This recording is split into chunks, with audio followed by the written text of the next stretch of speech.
Daş yarıp çıkan yağdan gülüydük. Ağdatın dağını yarıp çıkan gıyı.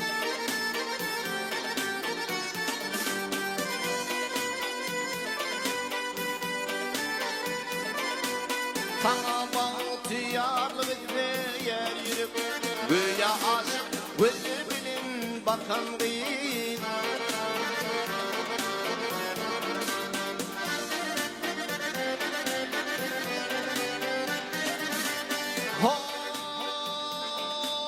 Aydım alayıktır senin cemalın, aydım alayıktır senin kemalın.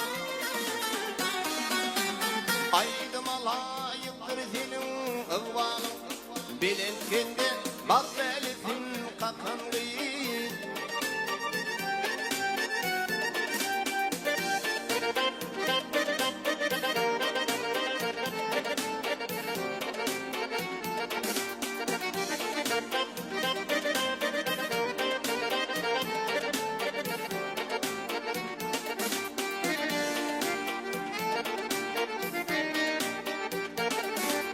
Bayram günü gördüm kolunda tarım.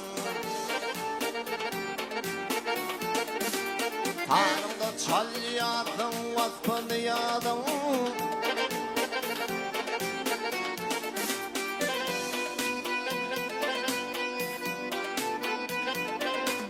Aklım hayran etti bülbül ovadım.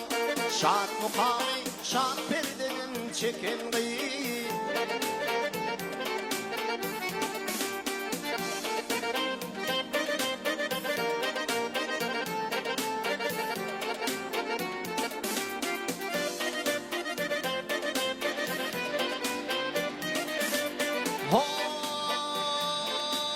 Aydım alayıktır senin cemalın, aydım alayıktır senin kemalın. Aydım alayıktır senin ıhvalın, güya aşık gözleri bilin bakan gıyı.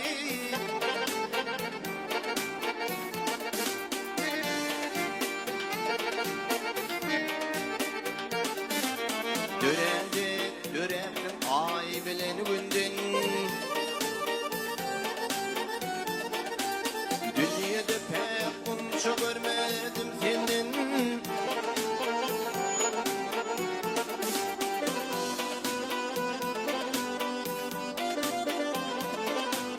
Dinlece aytan da aydınım menin, ırağıydım şehirdenim yakan gıyı.